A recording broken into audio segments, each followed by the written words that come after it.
అందరూ కలిసి ఇవాళ జాతి అస్తిత్వం కోసం లంబాడాలను ఎస్టీ రిజర్వేషన్ నుంచి వాళ్ళను రద్దు చేయాలి, ఎస్టీ రిజర్వేషన్ లంబాడీలకు వర్తించదు అని చెప్పి ఈ యొక్క రాష్ట్ర కేంద్ర ప్రభుత్వాలపైన నిరంతరం పోరాటం చేస్తూ ఉన్నాం.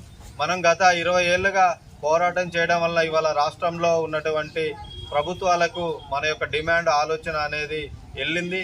ఇవాళ అదేవిధంగా గ్రామ స్థాయిలోకి వచ్చేసి కూడా ప్రజలను చైతన్యం చేస్తూ ఉన్నాం.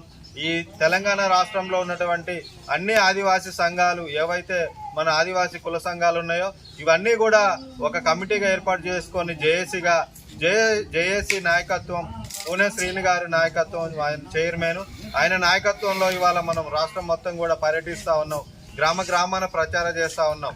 ముఖ్య ఉద్దేశం ఏంటంటే ఇవాళ లంబాడాలను మనం ఎందుకు తొలగించాలి, ఎస్టీ రిజర్వేషన్ వాళ్ళకి ఎందుకు ఇవ్వకూడదని మనం డిమాండ్ చేస్తా ఉన్నాం అంటే ఆదివాసీల ఆదిమ తెగల భవిష్యత్తు కోసం, మన బిడ్డల భవిష్యత్తు కోసం ఇవాళ ఏజెన్సీ ప్రాంతంలో, షెడ్యూల్ ప్రాంతంలో ఉన్నటువంటి హక్కులు, రిజర్వేషను, విద్య, ఉద్యోగ అవకాశాలు అన్నీ కూడా ఇవాళ లంబాడీలకు కైవసం చేసుకుంటా ఉన్నారు. కాబట్టి లంబాడీలు మన ఎస్టీ రిజర్వేషన్లో ఉన్నంత వరకు మన ఆదివాసులకు న్యాయం జరగదు, మన ఆదివాసీ బిడ్డలకు విద్య అందదు, ఉద్యోగ అవకాశాలు అందవు, భూమి మీద హక్కు ఉండదు. మరి ఇటువంటి సమస్యలు మనకు ఉన్నాయి. కాబట్టి టోటల్గా లంబాడీలకు ఎస్టీ రిజర్వేషన్ను రద్దు చేయాలని చెప్పి ప్రధానమైనటువంటి డిమాండ్ తోటి ఇవాళ రాష్ట్రం మొత్తం కూడా ముక్తఖండంతో ఆదివాసీ సంఘాలు ఉద్యమిస్తూ ఉన్నవి. అందులో భాగంగా నవంబర్ 3 ఐటీ డే ఏటూరు నాగారం ముందు ధర్నా కార్యక్రమం చేపట్టినాం.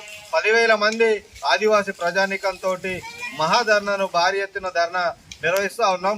ఆదివాసీ సంఘాల జాయింట్ యాక్షన్ కమిటీ ఆధ్వర్యంలో ఈ యొక్క ధర్నాకు మీ వంతుగా బాధ్యతగా ప్రతి గ్రామం నుంచి ఉన్నటువంటి ఆదివాసీ ప్రజలందరూ కూడా